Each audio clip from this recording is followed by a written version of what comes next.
is advised.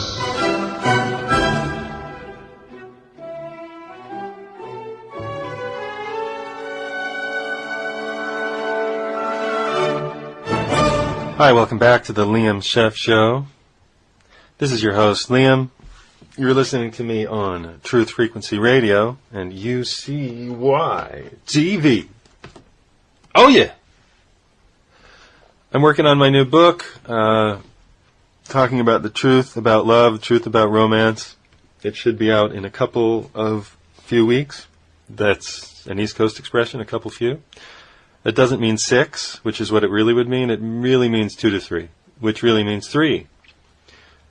50 Shades of Grey is out this weekend. It's a terrible movie, getting heinously excellent bad reviews, which amuses me, because it's one of the worst things I've ever made my eyes look over, besides the tax code. I've spent all day seductively biting my bottom lip in hopes that a brooding, handsome billionaire would take notice. 50 Shades of Grey is not a sexy book. It is a depressing book written by a depressed English TV executive mom who does not, apparently, know sex. Maybe she knows something about sex. Maybe she knows how to be slapped or tickled with a heavy willy or a crop or a feather duster or put a ball gag up or something or sit on a plug. That's her business. Maybe she knows that part of sex, but it just doesn't. I don't feel that she knows relationships.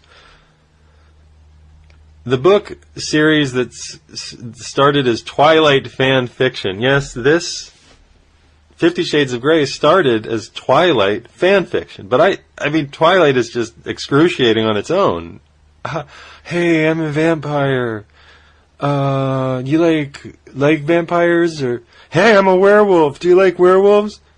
Hey, I'm the vampire. Do you like vampire? Hey, I'm a werewolf guy. Do you like werewolves? Hi, I'm a person, and I like werewolves and vampires. I don't know. So anyway, so now we see that Twilight is actually about polyamorous relationships with werewolves and vampires. Oh my God, I just got the subtext of that whole series. Duh, sitting right in my face. Thank God it was not sitting right on. The book that started as Twilight fan fiction, is about a 22, I believe, year old virgin who's told to sign. She has to sign a non-disclosure agreement so she can properly fuck. Oh yes, adult beverages required. This is an adult show. This is the Liam Scheff Show. We talk about sex and doing it and stuff. So if you're a parent, you're terrified, go away. And if you're a child, just go away. Unless you're a late teenager, in which case it's your business. They're supposed to be, I think, in Seattle, and of course this, very attractive, sexy little nymphette at 22 is supposed to work in a hardware store. Oh, I know there are good-looking girls who work in hardware stores, but not. 22-year-old virgin who's told to sign a non-disclosure agreement so she can properly fuck. The guy she's banging is a narcissistic, crybaby sociopath. He is incredibly rich. What did he do to be a billionaire at 27? I believe he's got, it's like what's that thing with Faye Dunaway and Steve McQueen, and it was remade with Pierce Brosnan. It's like the Thomas Crown Affair. He gets to do everything with her, except they're not really having fun. He's shoving stuff up her anus and slapping her. So he's inexplicably rich and also rich. So he has no personality. He has no empathy. He has no compassion or any other feature that might lift him above a kind of, frankly, debased masturbation fantasy for girls, or, depending, more boys. Because he's good looking. Look at him. He's good looking, at least in the movie. And I think this is a masturbation fantasy for people who grew up under certain kinds of religious oppression. Hint, hint, nudge, nudge, wink, wink. He's even named Christian. Christian, if that. And the girl is Anastasia. Anastasia Steele. Oh, give me my porn name now. Anastasia. Yes, I'm the daughter of the Tsar. Pity the poor rich author, E.L. James. That's not her name. Her fake name steals, unfortunately, from E.M. Forster, who's a better author, and Henry James, who's a much better author. Well, The Postman is a better author. The guy who wrote the phone book is a better author than the writer of this drivel. I'm not trying to be bitchy, but I'll read you a little of it. It's just all... we'll get to it. These novels are all painful to read, and that's a fact. I mean, a fact. They're just awful, and reviewers have called it like the worst book they've ever seen that got published, you know. The writing feels like it belongs to a high schooler who's spooling out fantasies about what she imagines the world of sex might be about someday. Under the very thin writing, you can sort of hear her crossing her fingers and hoping, maybe I'll have an exciting life like this one day. Maybe one day down the line when I'm out of high school. That's what it feels like. The characters are the wispiest of projected unrealistic, unrealized psychological, puffy fantasies without a whiff of political identity or, I don't know, just genuine, grounded, real-world stuff. Hello, airplane. They're all written, never mind psychological grounding. Like, you know, why are you into tying people up, having them sign non-disclosure agreements? You know, the crybaby character in the beginning brings her over, and she's never had sex, and he rips her, you know, what is it called? I don't even remember. I've never had the unpleasure of having that. I would hate to have that experience, but she de-virginating somebody. You know, you actually tear their body and they bleed. What bloody fun is that? No offense, but I just don't, you know, not into causing people pain. And supposedly she has great sex. And then they take a bath or something and she gives, and she gives him a blowjob. And you imagine his throbbing member and her, you know, pretty little mouth. And it's supposedly like the best blowjob that he's ever had. And she's never given a blowjob. I mean, I understand that people want to write fantasy, but there's there's fantasy and then there's fantasy. Like, to give a blowjob, you have to have a little experience with a penis, and unless you're a guy and you go, hey, that's sensitive, you're not going to know. It just looks like a weird bald-headed mouse, doesn't it? What's that weird bald-headed? Oh, some sort of weird, getting angry. The novels are all written in the present progressive, which is he says, then he says, and she says, and then she says, and then she goes, and then they go. Not she went to the store, she bought a package of Doritos, she realized it was full of GMOs. She got into her car and considered when she was a child, corn used to be something that grew in the fields. Now it's something made in a laboratory. Okay, that's a sentence in the past tense with past perfect, and I think she had, when she had, right, maybe pluperfect. So, if we call it that in English, I think it's called that in Latin. But the writer of this fake E.L. James, it's not her name, doesn't write that way. It goes like this. She gets into her car and eats some Doritos. She remembers when she's a kid that was eating Doritos and they were made of corn. And the corn's growing in fields. Ah! Ah! All right. Just give me... It's not a novel. There is no regular use of past tense. Present progressive is something that wears thin very quickly. It's very good for a quick... for like a bit of Train Spotting, you know, the movie Train Spotting or the novel, you know, or a short story that's meant to not let you go. There's no real time shifting. He runs to the store. His heart is beating in his chest. He looks at the guy behind the counter. The guy grabs a pack of cigarettes and throws it to him. He opens the cigarettes and says, I don't smoke these. I only smoke pot. The guy throws him a whole can of... All right, so you're right into it. It's 300 and fucking something pages of that. It's wearying. You know, a novel is supposed to have time expanse, and you're supposed to go backwards and forwards, and supposed to be able to be with the author at different points, be with the narrator at different points, or the characters. Fuck this shit. Present progressive. It wears thin. It can be used to drive an intense passage into the reader's mind, but hundreds of pages of dialogue and description. He walks to the bureau. He grabs the vibrator. He hits her in the face with it. She says, what are you doing? That's the vibrator. He says, I'm sorry. I thought, what? Don't do that, by the way. It's a soft vibrator. She's fine. He didn't hit her hard. He tapped her, and he taps her. He didn't tap her. That would be, he taps her in the face with it. He taps. That's what you have to say. He didn't tap because did not We're talking about a past tense now. Oh, never mind. Hundreds of pages of this is repellent. And you'd think that the editor would have said to her, hey, thanks, stupid cow. Thank you, Hausfrau, who wrote this terrible thing. That's great. We understand that it's popular on the internet. Now let's write it as a book. Amateur hour's over. Let's write it as a book. That's all. Let's write it as a novel. Nope. These are not novels. These are conversations over too many mimosas. Hey, so this guy comes up to me and he's like, hey, do you want to put a vibrator in me and like slap me and stuff? And then he makes me sign a non-disclosure. Shut up. Go kill yourself. Shut up. Don't kill your actual body, but just that part of your ego that drives you to behave that way. Just kill it. This is nonsense. This is not. They're not. This is not ready, but it's already there, and we're supposed to think this is sexy. Spoiler alert. Here's the denouement of 3 novels. Here's the ending of 3 novels of whips and chains and exciting, unconventional, bondage-prone sex.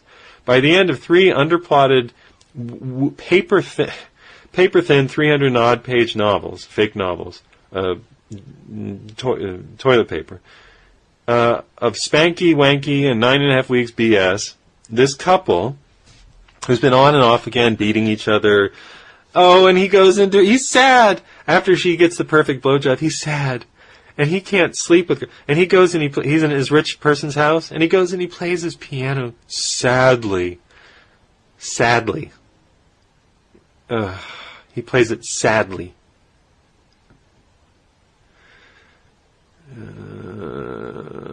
Sorry, but adverbs are the enemy of action. You know, he played it. He played a song. You name the song. He played it.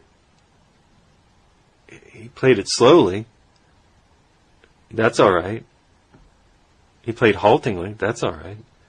He touched a key, then he touched another. I mean, you want to give people more, not less. And the problem with adverbs is I know when somebody's a shit writer because they start, and this happens in the science, in the fake science people who go and they bullshit online about stuff. They'll start things with sadly, and they're setting you up for how to feel. Unfortunately, sadly, don't tell me how to feel. Just tell me what the action is, and I'll make up my own mind. You fucking bastards! I'll make up my own mind about how to feel. Now, so he plays, and he says to her, sadly, I sadly can't sleep with anybody, sadly, who I have sex with. So he's a 27-year-old master of the frickin' universe who has non-disclosure agreements that he gives to girls that he's going to bang. By the way, he offered her this non-disclosure agreement, obviously because he's going to hurt her, and he's a sociopath. And he says, I just can't sleep in the same bed with girls. Okay, I understand, I'm a little bed sensitive, but buy a big bed, you're rich, you frickin' crybaby. But then she takes him back because she's Jesus, or she's Virgin Mary or whatever, and he's Christian, and he takes her back, and they get into bed, and guess what? He sleeps like a baby because she's the Virgin Mary. Get it? She's the Virgin Mary, and he's Christian. Seriously, that's his name. At the end of this 3-novel gore fest of nonsense, the couple ends up happily married. That's the denouement. They're married. Hello, we're married. Oh, we're so friendly and love each other now. And remember when I used to shove porcupines up your vagina? Well, now we just raise the kids. We're sending them to Hogwarts in the spring. Fuck off. The sociopathic control freak who needed a young virgin to whip, he's dad of the year. Come on, other soccer moms.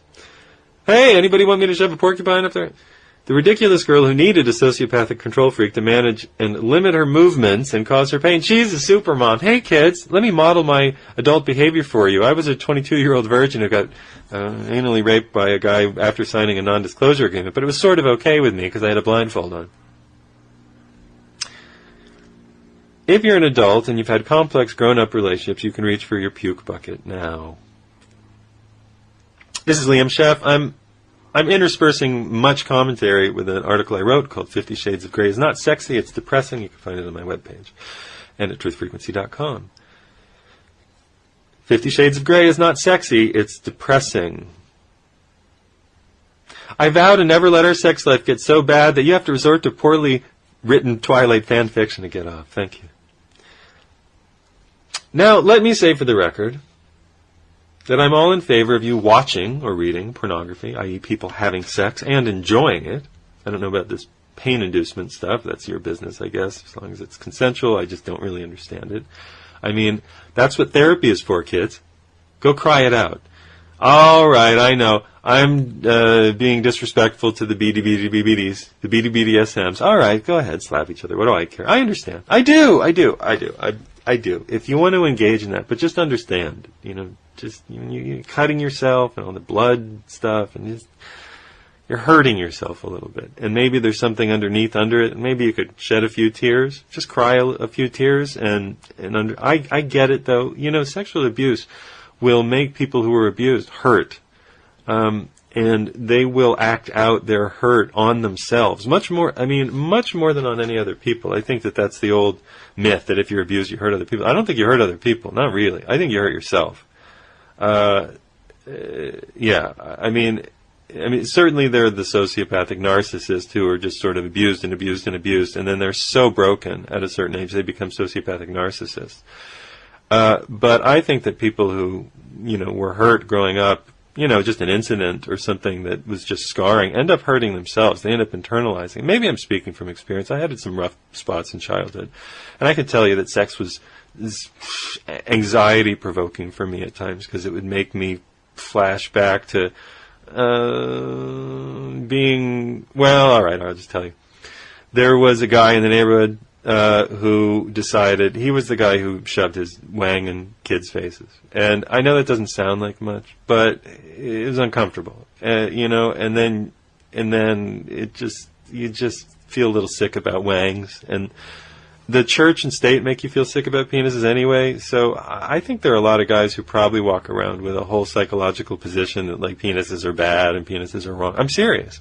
I think that I walked around with a psychological position that penises are bad and wrong, because there was a guy who shoved his way into my face, and I had to get out, and his mother walked in, and he was like 20-something, I was 5, and his mother walked in, so it stopped, and he clearly was a problem, and it never happened again because his mother walked in, but she never told because they were from another country. Fuck you, people from another country. Just kidding. And she didn't want to, have legal trouble. So he... that was that. But it made me anxious. I know I'm being really honest, but it made me anxious about penises. Like, there's something wrong with penises. Penises are bad. Now, also, there was circumcision. Circumcision is when the state comes along, when you're a wee, tiny, tiny baby, and puts a plastic clip around your wang, and cuts off the circulation in the end of your penis, and clips it off. Clips off the skin. And it's not just skin. And everybody say it's just skin. Yeah, it's just skin. Okay, why don't you take your skin off? Go ahead. I'm sitting here. Go ahead. Take your skin off. Go ahead. Just, take any big part of it off. I mean, commensurate with the size of the skin on the baby. You're talking about a few good square inches of skin. Fuck that. Now, they come along and they do this to you when you're a kid, and you're all freaked out. And you're screaming and crying in pain, and it hurts on your genitals. And that's like the most bloody sensitive area. That skin is full of nerves. It's fully innervated. That skin's going to develop into a thing that protects your penis from getting too dry. So because I'm circumcised, will walk around with, after sex, it hurts around the rim of the penis, the glands. It's hypersensitive because I don't have that layer that protects it and produces a little bit of mucus. So circumcision is bullshit. It's just bullshit. And I don't mean if you have a medical problem and you have to put a little incision in it to open it up all the way. I get that. That happens. Sometimes, they're too tight. The stricture is too tight around them. So you have to slice just a little bit at the end of the foreskin. But this weird judo Hebraic, ancient Eastern, Middle Eastern tribal practice is just heinous bullshit. And it stings your brain. And you go, oh, there's something happened to my penis. Something happened to my penis. And you get up from, you're a kid. You don't even know the words. You're like, something happened to my penis, but I don't have the words to say it. So all this negative energy focuses down there. And I think a lot of guys have negative energy thoughts about penises. Because I did. Until I recognized sort of where it came from. I'm like, I hate penises. Penises are bad. Penises are bad. Penises are bad. Why does anybody like a penis? I hated if girls wanted to give me really, it should be called a suck job, shouldn't it? I mean, honestly, I don't know anybody that really blows, and I wouldn't appreciate you trying. Please stop that. It tickles and feels weird. Don't blow air into there. That could kill. I think that's bad. No, it's a suck job. And eating pussy is not eating, it's sucking and licking. Sucking and licking pussy and a suck job. We got to redefine our terms. So I was always like, oh, no, don't do that. It's bad. You know, you're a nice person. You wouldn't want to do that. And girls are like, yeah, I definitely want to. I think, why would you want to do that? And then I got older, and I think, well, I definitely want to suck on your vagina. So why? Well, not the vagina so much as the clitoris and stuff. So, although I put my tongue in. So why wouldn't they want to? It took me forever, ever to go, wait a second. Somebody attacked my penis when I was a child. Twice. There was the guy in the neighborhood, there was the doctor, bastards, and there was the guy in the neighborhood, shoved his wang in it. So I had negative feelings about penises. Anyway. Down memory lane. Down memory lane with your friend Liam. This is the Liam Scheff Show. You're on my personal confessional. I'm writing on the bathroom wall of your mind. I'm writing my new book. It's all about the truth about sex and relationships, how we have them. It's not, it is fiction. It is fictionalized autobiography, but it is so heavily fictionalized that you'll be able to see me in it, and you'll be able to see some of my friends if you really knew them. But everything's changed. I mean, whatever. Look, I'm all in favor of you watching pornography, I wrote, i.e. people having sex and enjoying it. I'm all in favor of people having threes and foursomes. I'm all in favor of homosexuality and bisexuality. Truly I am. All in favor. Boys, girls, go at it. Suck, fuck, whatever. Consenting adults, have the fuck at it. As Jack Nicholson would say. Have the fuck at it. I'm all in favor of honest communication, because communication makes sex sexy. It's not the being managed or lied to, controlled, lying to yourself, signing things that say you can't talk about it. That's the opposite of sex. It's the opposite of sexy. It's the opposite of free. It's the opposite of liberating. It's the opposite of communication. It is depressing. And the only people who find that kind of shit sexy are extremely depressed people. And I'm not making fun of extremely depressed people. I'm saying welcome to America. Welcome to England. Welcome to the fucking Western world. And all niceties to the author, the terrible author of 50 Shades, fake E.L. James. It's not her fault that the world has no bloody taste and that Twilight fan fiction is now a source of major film productions.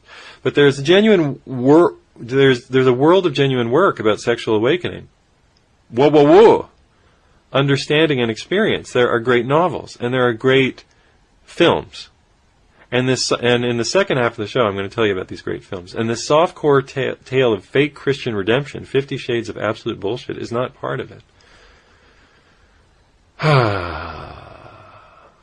Smoke 'em if you got 'em. This is the Liam Scheff Show. I am Liam Scheff. Please look forward to my book on sex, on essentially a version of myself as a younger man in my 30s, early 32. Traipsing and trolloping, thank you, around Boston with my friends, where I met my best friend, who's in the novel. And it's her and it's not her. I mean, this is all fictionalized stuff, but,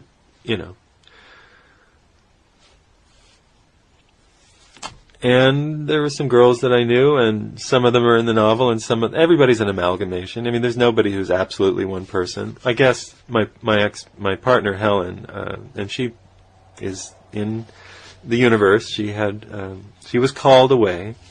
She had that moment where the gods called her away, and it was a sudden moment. They called it an aneurysm, but she had to go elsewhere. So I'm writing, and she's in there, and she's my friend there. And it's her in many ways, and, many ways. Many ways. And I suppose it's also a release or an exorcism, or not in a negative way, but that's the wrong word. I just need people to know her, because she was a beautiful, wonderful, genuine, sweet human being. And again, I'm not giving away actual, anyway, fictionalized. We had so many conversations, and she's so much a part of me that I guess she's in my work and in my personality. So that's in there too. Girlfriends that I've had, girlfriends that I wish I'd had, experiences that I had more or less. All changed a little, change the location, change some details. And then the thousand things I've observed, the thousand relationships I've observed over time are all part of it. So I'm writing it. I think it's mostly written. I'm working on some edits now to make it a little smoother, because when you write, you have to put up all this scaffolding about what you think is happening in a scene, and then you have to remove it because it's too much, too much explanation. And that should be out maybe in a week or two, maybe by the beginning of March. We'll see. We'll see how much pressure I can put on the engine. You are listening to Liam Scheff talking. That's me on the Liam Scheff Show, which is what you're listening to. Oh my God, it's like a Time Lord feedback loop on UCY TV. UCY TV. Hey everybody. And Truth Frequency Radio. Frequency where the truth is often told. Stay tuned. You guys on UCY will get a little special dollop in the middle. You guys on Truth Frequency get a commercial. But enjoy it.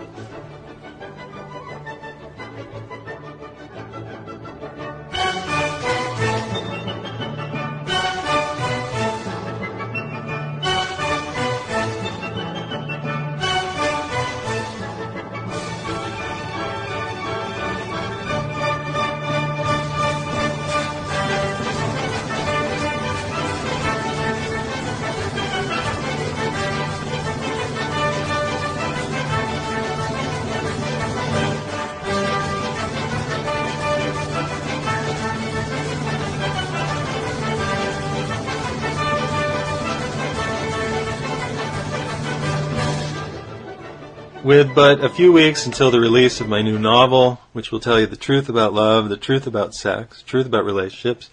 Sure, it's a novel, but it's the best way to tell you the truth, to put all of these experiences into a main character who's not so loosely based on myself, and some people and many people that I've known, and some that I invented from other people that I knew or spent time with, or so on and so forth. So it's a novel. And it's going to tell you about how things work. Because I thought about writing it as a serious book, but I thought, you don't want a serious book about this. You want the story of how I came to it. And instead of giving you a blood and guts excoriating tell-all, I decided to pretend that I wasn't and write it as a novel. Anyway, some of it's more or less true, and some of it's less or more true. My previous book is called Official Stories, Counter-Arguments for a Culture in Need. Official stories always exist to protect officials. With this opening line as our guide, we are going to pry open the vault of officialdom and see what lies beneath. Drawing information from 10 years of investigative journalism and research, I invite you to join the hunt for the details that lie just beneath the surface of, fabricated history. In this heavily researched but irreverent, it's funny but never sanctimonious book, we'll look under the rocks and stones of our culture, from CIA and JFK to 9/11 and Shakespeare, from vaccination to HIV to Big Bang Theory, Darwinism, plate tectonics, and more. Think of it as a corrective textbook to all the tales we were taught in school. We'll ask the questions, why do we believe what we do? Why do we accept some stories as true when the details so obviously contradict the headlines? We're going to find out what's real, what's true, and what's just an official story. Do we have time for a review? Monty? Here's a review from Wal Thornhill, physicist, co-founder of Thunderbolts.info, co-author of The Electric Universe, Thunderbolts of the Gods. It is often said, exceptional claims require exceptional proof. But history shows otherwise, that entrenched paradigms survive exceptional disproof for centuries. For example, if subjected to cross-examination, Big Bang cosmology would fail as abjectly as traditional creation stories to explain the universe. But the beliefs of religion and science are equally sacrosanct. They are not subject to investigative journalism. Liam Scheff in Official Stories meets this vital need by challenging our beliefs in science with logic, common sense, and humor. Thank you, Wal Thornhill. You can get Official Stories on paperback and Kindle. Go to Amazon.com. And remember, my new book is coming out in just but a few weeks. Truth About Sex, Truth About Love. Tell you more in the next couple of weeks.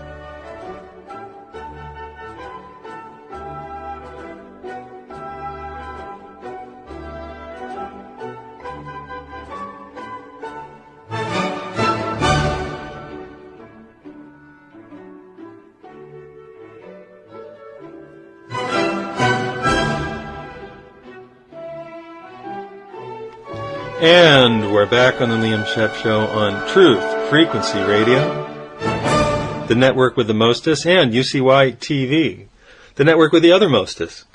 You can listen to all the wonderful shows, Popeye Down the Rabbit Hole, and Joe Joseph, Kev Baker, and of course on UCY, we've got my friends April and Verstine,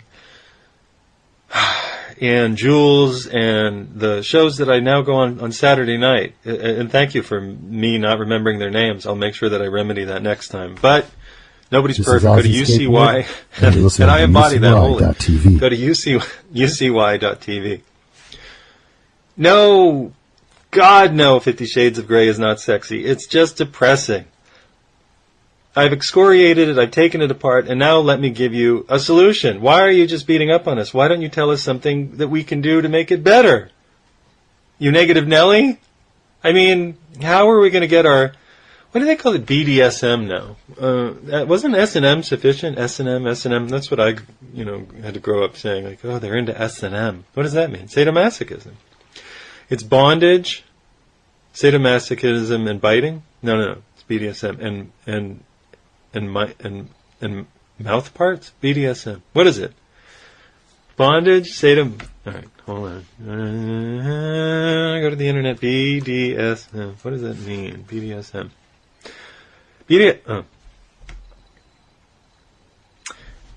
This article is about sexual behavior. For the medical condition involved non-consensual ideation... shut up. BDSM is a variety of erotic practices involving dominance and submission, role-playing, restraint, and other interpersonal dynamics.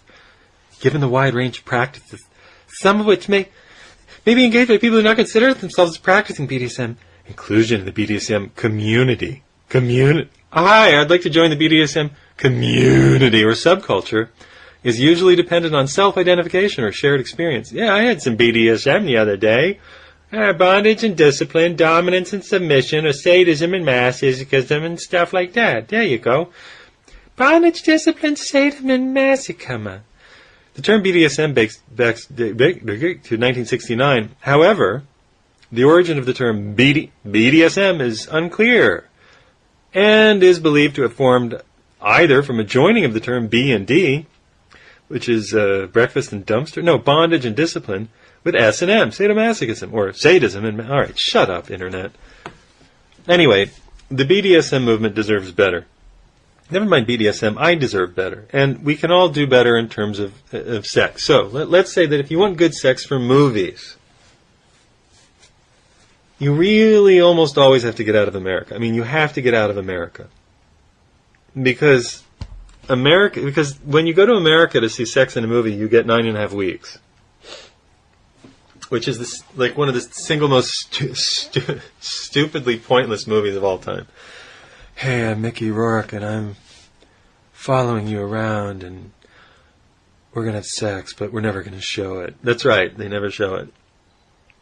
He feeds her food, which she eats like nobody on earth has ever eaten food. It spills all over her body. I don't know who cleans the kitchen. Her roommate's apparently asleep. He stalks her. That's fine. They dress up. She dresses up and is an unconvincing male. They're then chased by New York homophobes who they beat up. And then they screw in a torrential downpour in a typhus-infested drain. Whatever. Not a drain, a down stairway, which is essentially a drain in New York. There you go. There's your sexy American movie. What else is a sexy American movie? What's like a movie that we were supposed to see that was sexy? Yeah, they don't exist. They didn't really exist in England either, because we come from the same, syphilis-infected, crippled brain of the restraint, the constant restraint of every normal impulse that British people are so good at. We're good at it too. Oh dear, that wouldn't be proper. I'd like to give you a good rogering, but I'm afraid you'll have to settle for a handshake. We're so afraid of even handshakes that we just immediately jump to a good rogering. But we don't know anything in between. We don't seem to have room for normal sexual experience, which is kind of 1,000 shades or 1,000 hues of color. The 1,000 colors in between. What about the 1,000 colors in fucking tween? No offense, but what about the 1,000 colors in between? 50 stupid shades of gray? Oh, and it's a pun on his name. Oh, F off. Terrible. All right, I already did that in the first half. Let's go to something positive. Denmark, France, and South Korea. What do these places have in common? France, sometimes Germany. France, Italy, no, not so much Italy. They're too Catholic. But France gets down and dirty, and I don't know if it's their long absence from the Catholic fold. They're distancing themselves into Protestantism. Scandinavian countries also. They're like, hey, it's penis. It goes here. And where here is wherever you want it to go. I guess the vagina or the butthole, whatever. And also their commercials in Scandinavia. Like, if you see a soap commercial, there's a naked person washing themselves. And like, hey, look, you can use the soap on the tits or the vagina or the penis. That's what this soap is good for. Don't be afraid to use it. South Korea is a very surprising place to think about. North Korea doesn't make movies except to brainwash people, which is exactly the same reason America does. But South Korea apparently has something like an independent cinema, or at least a mainstream cinema that's obsessed with relationships, sex, and death. So it's incest, sex, and death, I should say. So these are interesting places. Now, there's a television show called Rita, which ran for 2 series as far as I know. Might have run longer. And Rita is a very good-looking, tall, independent wouldn't even be the right word, viciously independent, smoking, trash-talking, intense, sexually carnivorous grade school teacher. Right, so there's the there's the spin, right? There's the hook. No, this is not some terrible Lifetime special where she abuses children because she has a sex life or sex drive. No. She fucks every adult that she can. You know, she gets it on with the father of one of the idiot kids, like the obnoxious kids in the class. She screws the guy, the principal of the school at times. She screws because she wants to. It's enjoyable, and then it's over. And we just watch her go through her life and fight the little fights with a politically correct crowd. And, she's a bit of a mess. She's a bit of a narcissist. She could be a lot nicer. But nevertheless, it's, an interesting, provocative, sexual, and honest TV series. And it's not that sort of hodgepodge of 50 Shades of Grey, or 9.5 Weeks, or Name Your Poison. So I'm going to recommend Rita. Now, that's a TV show. And you can find it on, at least you used to be able to find it on Netflix, but I don't pay for Netflix. I don't have Netflix. I used to. But Netflix sucks. Netflix got rid of all of their good movies, used to stream, and then they realized they were just losing money, so they only made those available on DVD. All right. Let's go to a list of movies. This is what we're going to do for the next 10, 15 minutes, 20 minutes. We're going to talk about movies in which sex is played realistically, honestly, and for heat, passion, discouragement, distress, excitement, revelation, self-discovery, catharsis, etc., etc. Start with one of my all-time favorites. This is a tough one. It's called Festen, or The Celebration. It comes from Denmark during the Dogma movement, I think, of the 90s. This is a brutal, painful, sobering, honest movie. And finally, it is a healing movie. It starts as a man goes to a family reunion with his incredibly toxic family to face the aftermath of his beloved sister's suicide and the family demons that drove her to it. The sister is out of control, speed driving to the place. The brother's out of control. He's getting into a fight with everybody all the time. Our character is the only one who seems to sort of be reining it in a little. Now, it comes to make a family toast, and he stands up, and he's the one to give the toast, because he's the only one who's not out of control. And he stands up and he says, well, I just want to thank you coming to our, parents' 50th, 40th anniversary, whatever it is. And to my mother, who, suffered the long marriage, and to my father, who molested all of us when we were children, over and over again. And he sits down. And then the movie really starts. Well, is he lying? Is he crazy? No, he's not lying. Why did the sister kill herself? Well, now you know. And at the end, he comes to a healing place with his sister, who he loved terribly much, terribly, terribly much. They were each other's safe place. But it's about sex. It's about some of what happens in sex. All right, that's not a happy movie. Let's go to happier grounds with The Year My Voice Broke. Well, it's still a tough movie, and it's followed by a movie called Flirting. These were made by a guy called John Duigan, or Dugan, I think Duigan, Duigan, who was, I guess, I don't know if he kept making movies, but very talented. He made a movie called Sirens, which was very sexual, but it wasn't as good. These are two movies about coming of age, and the actor Noah Taylor, who some of you may know from the Tomb Raider movies as the skinny guy who was with CIA agent Angelina Jolie, but he's a very fine actor. He played the young boy in Shine, which is a kind of an unwatchable, scary movie. And he's been in a lot of other things as a character actor. And he's fantastic, and he's like, the word awkward doesn't begin to do him justice, and very intelligent. And in the first one, he's Danny, and he stutters, and his name's Danny, and he stutters, and he's smarter than everybody, but you wouldn't know it because he can't really finish his sentences. But it doesn't focus on that like an American movie. Oh, his stuttering. No, it just goes on. And he's in love with a girl in class, and he doesn't stutter all the time. He's in love with a girl in the class who's blonde and obviously good looking. And she's going out with a guy who either is a senior or dropped out of school or something. And he actually takes a liking to little Danny. And Danny keeps an eye on the girl. And they just go on, and you watch him not get what he wants and try to make some time with this girl, but he can't really get anywhere. But she tolerates him because they're friends, and he learns something about women. Now, and there's no greatly happy ending. He just realizes that he's stuck in this shit town, and he, kind of probably needs to get out. In the second one, we find him, without any announcement in the first movie, we find him at a boarding school where his father and mother have shipped him to a boarding school. And there he meets some of the, better class of people. And there's a beautiful young woman, played by Thandie Newton, the actress, who is incredibly beautiful and articulate, funny, witty, and young Nicole Kidman as she's probably 19 or 20 or 21, playing like a 17-year-old. And they're all great. Naomi Watts is in it as a kid. She's got to be 15 or 16. Maybe she's a little older. But anyway, they're in it, and everybody's great. And you're watching these people play it's called flirting, the flirting dynamic of that age accurately. And you watch them essentially have their first sexual experience without seeing any genitals, and you just realize what's happening. And he realizes that he lives in a world of incredible hypocrites, that the adults are fundamentally intellectually retarded, that there's just nothing in them. They're just stunted as people. And he doesn't belong there. He doesn't know where he belongs. And I won't spoil the whole thing for you, but it's a very beautiful movie. Okay.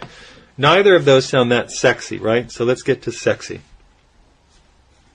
There's a movie that came out from France within the last couple of years called Four Lovers. This movie takes the premise that there are these two couples, and they're both handsome couples. Both the women are good-looking, although they look very different. Both the men are good-looking, although they're very different. One looks more Arabic, and one looks more, Franco-Germanic. One of the girls is darker haired, one of them is blonde. They're all in good shape, but, they're not in American good shape. They're thin and wiry and, French good shape, where they eat fat and they smoke. They eat fat, which keeps them actually thin because they don't eat too much, and they smoke. I don't know if they smoke. I don't remember if they all smoke in the movie, but that's just the idea. So they like each other. These two couples meet, and they like each other. They make each other laugh. And then they start talking deeply about couplehood, and then they start flirting a little bit. And it comes up that it might be that one of the girls maybe finds the other guy and the other couple cute, and vice versa, and they say, well, all right, we'll indulge it. And then they indulge it. And they're more or less in front of each other. And then they break off, and they each have these emotional, profoundly sexual relationships. And there is a sex scene in this movie called Four Lovers, without cuts, without close-ups, where two people are clearly just fucking each other's brains out, hanging off the edge of a bed, that you couldn't show in an American movie. And these are, well-known actors in France. They don't need to sign non-disclosure agreements with each other. They're having relationships. And it's emotionally explosive and confusing and intoxicating. And it's so sexual. And it's not easy to watch all the time. Because, you don't know if they're abandoning each other or what exactly they're doing. And you realize they don't know exactly what they're doing. They're in uncharted territory, terra incognita. It's called Four Lovers, and it comes from France.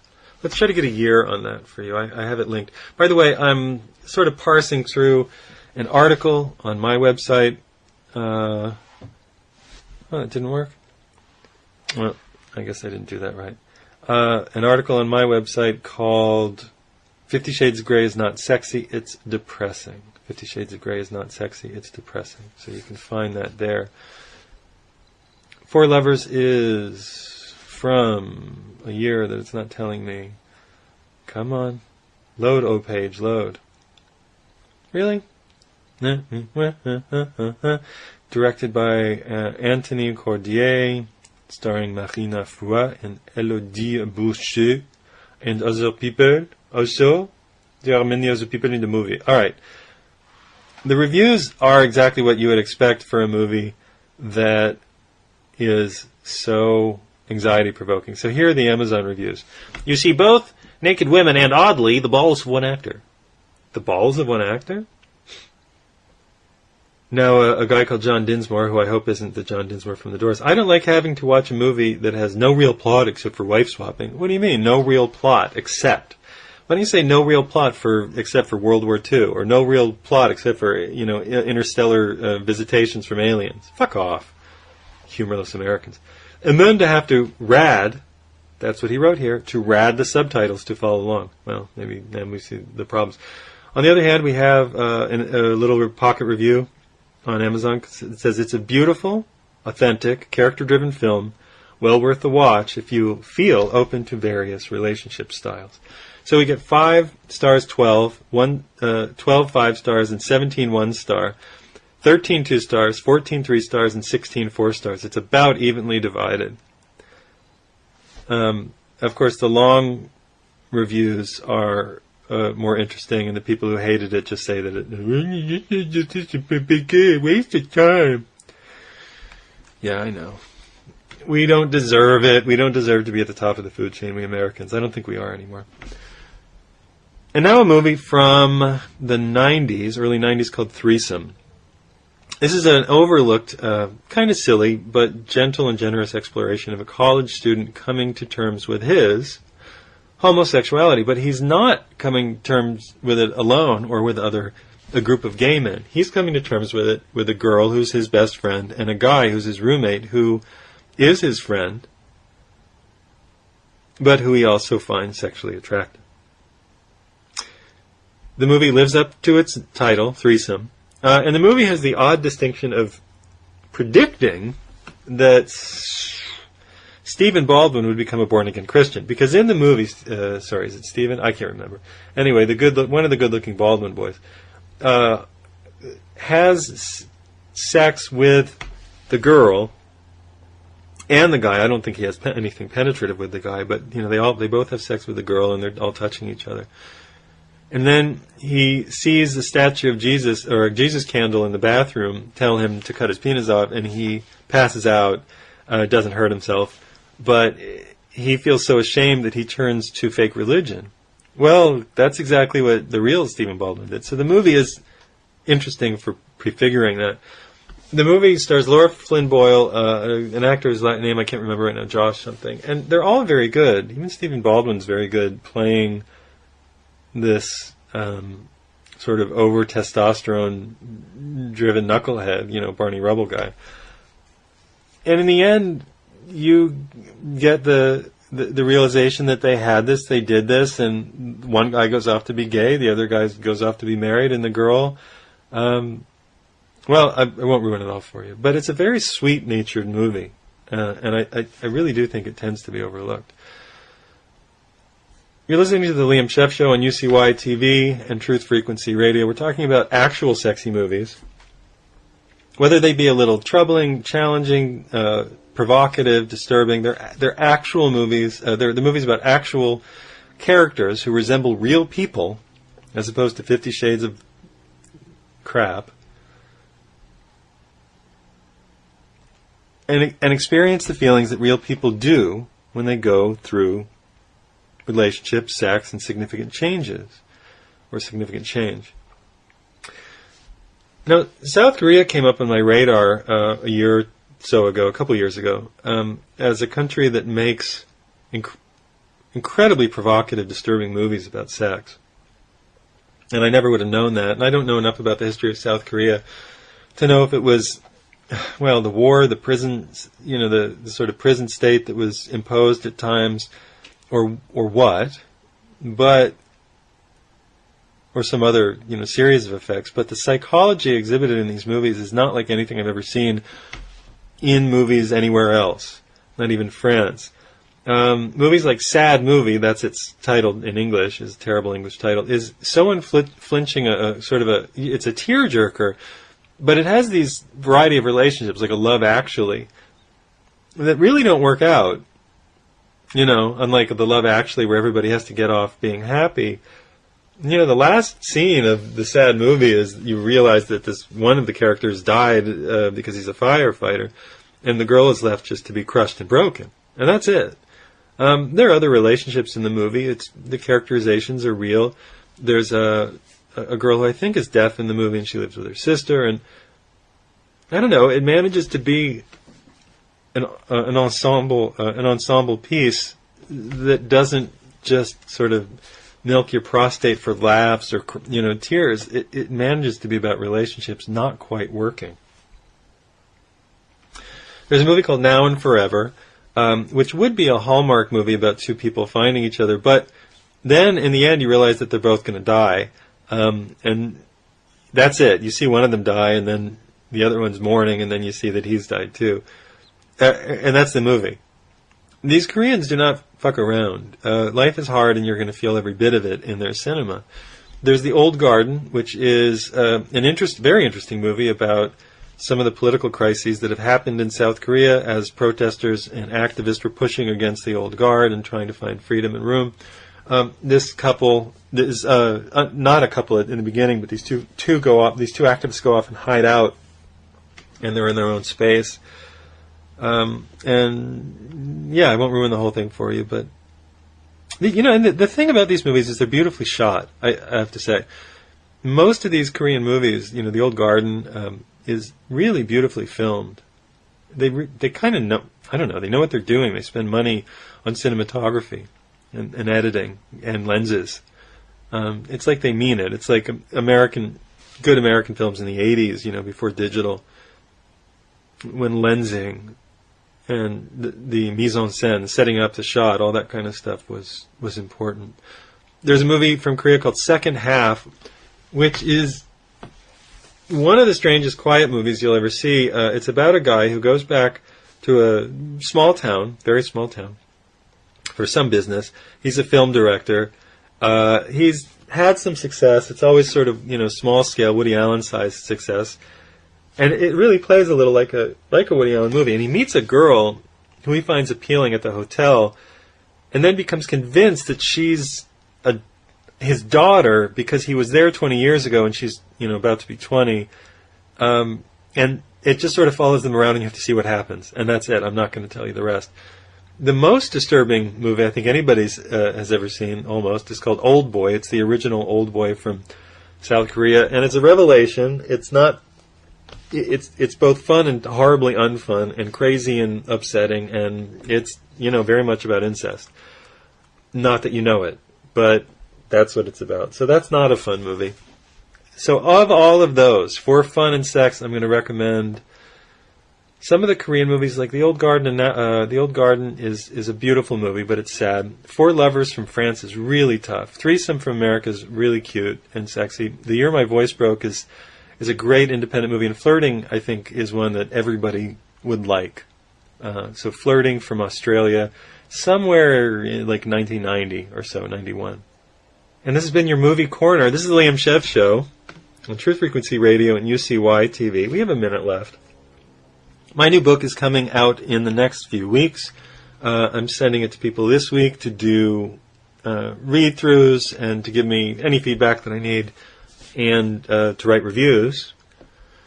It is, I think, a good book about very real relationships based in emotions and real-world conversations, genuinely observed conversations, genuinely transcribed from life. That also happens to involve questions of monogamy, threesomes, whether anybody's really monogamous or not, and it takes essentially a big chunk of myself as the main character. Instead of being a writer, the main character is, well, a graphic artist, which is something I also am, and he finds his way in his relationships to try to discover whether he's monogamous. And there are a lot of clues along the way, a lot of fun along the way too. More about that in the next couple of weeks. Stay tuned to UCY TV and Truth Frequency Radio to all the great programming. Please pick up my book on Kindle, Official Stories at Amazon.com. Read it. It's a great primer. It's a great reverse to all the crap that you were taught growing up in school. It's not painful and it's not expensive. And stay tuned. See you next week with more about sex, love. We're pro-sex and anti-toxic science. What more could you ask for?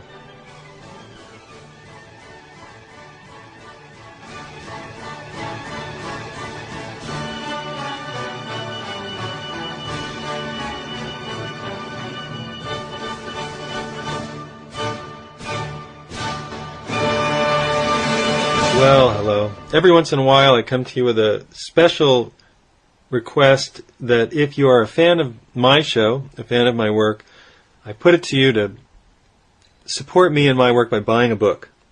You can buy my books on Amazon.com, CreateSpace. You can write me if you'd like to buy, more than 4 or 5 at a time, and you'll get a good discount, and I'll cover the shipping costs.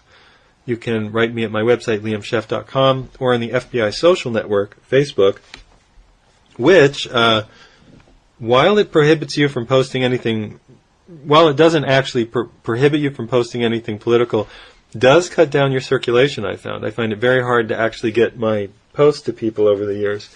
In the beginning, it seemed like thousands of people could very easily read anything that I wrote, and now even the thousands of people who subscribe to my page don't get most of what I write. Then Facebook asks me if I'd like to pay them money to reach my own audience. So that's what they do. So I want to ask you guys and girls and gals and guppies who are my loyal friends and fans to go to my webpage, liamscheff.com, and see the PayPal button on the right, or if you go to the About page, to make a $5 or $10 contribution, whatever you can afford. If you can afford more, 20, 50, make that once a week or once a month, or make a bigger contribution once in a while, to keep me in short pants, to help me keep my bills paid while I continue to write and come up with some more books. So hopefully I can just pay all my bills myself without having to come to you. Or just buy a book or a few books and pass them out to friends. They're not expensive. And you'll get a real return on your investment, so to speak. Because Official Stories is a really good book that'll, I think, straighten out your head about the 20th century and maybe point you in the direction that we're probably going, which is the direction of really needing to lean on each other a lot more and stop trusting authority figures. So that's my little gentle plea. Support independent research, writing, and authorship. I'm not running around pitching myself to some agency to try to get them to... I can get people to take these books at this point. I've sold enough of them that I think I'm interesting to a publisher, but yeah, I just want to keep doing it myself for a while and see if I can make it work. So with your help and with your thanks, this is Liam Scheff. Stay tuned to all the great programming on UCY.